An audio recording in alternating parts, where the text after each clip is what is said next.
For more on this, I'm joined on the set by Anne Denis, the head of the Death Penalty Commission for Amnesty International France. We saw you in that report a moment ago. Thank you for joining us here on the set. Just a moment ago, we heard you talking about how there is this tendency in authoritarian countries to use the death penalty as a tool of terror. Where have you seen that play out the most?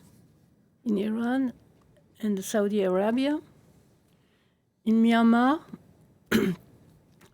In the case of countries who want to put the population in terror, so death penalty is a good tool, we can say. Okay, in Iran there were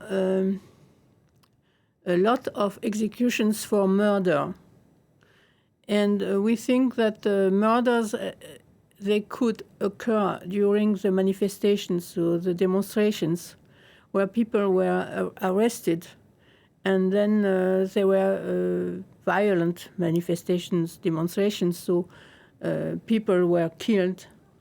And it was a way to put the responsibility for these murders to people who were opponents or were demonstrating against the authorities. You have in Iran and Saudi Arabia, the trials are not they are not just, we can say. So they are no lawyers.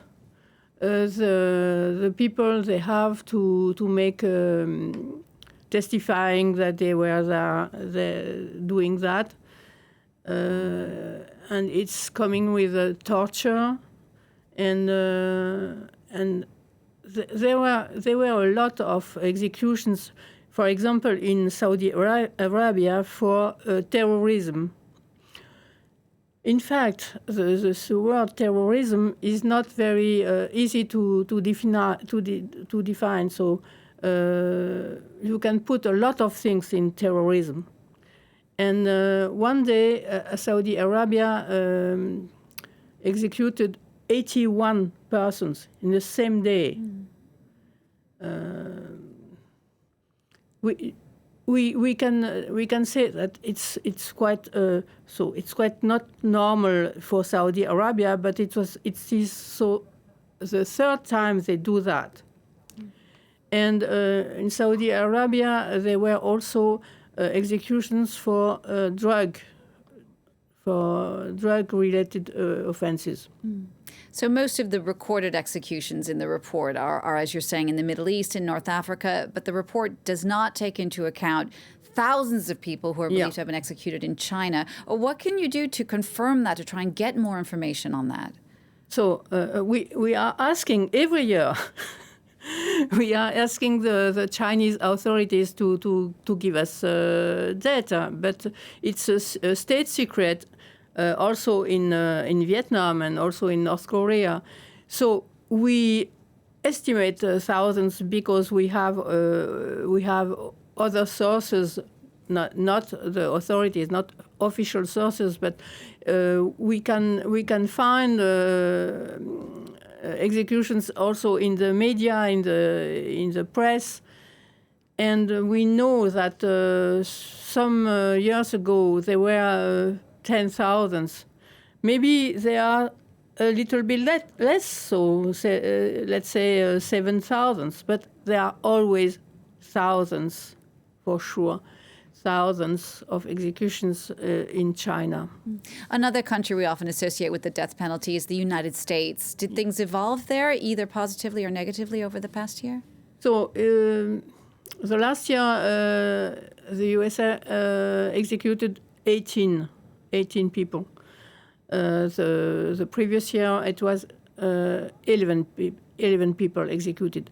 So it was coming from the pandemic. So the trials were on stage, and then they renewed with the execution.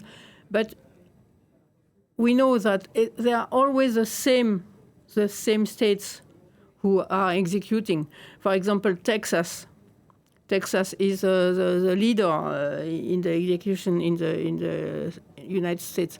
The southern states are executing a lot, so Alabama and Oklahoma and so on. But there are always a small part of the states.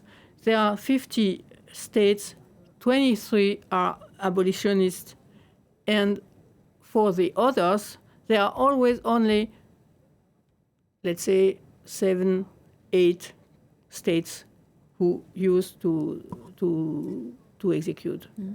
Anne Denis, thank you so much for coming in to speak to us. You're the head of the Death Penalty Commission for Amnesty International France. Thank you. Thank you.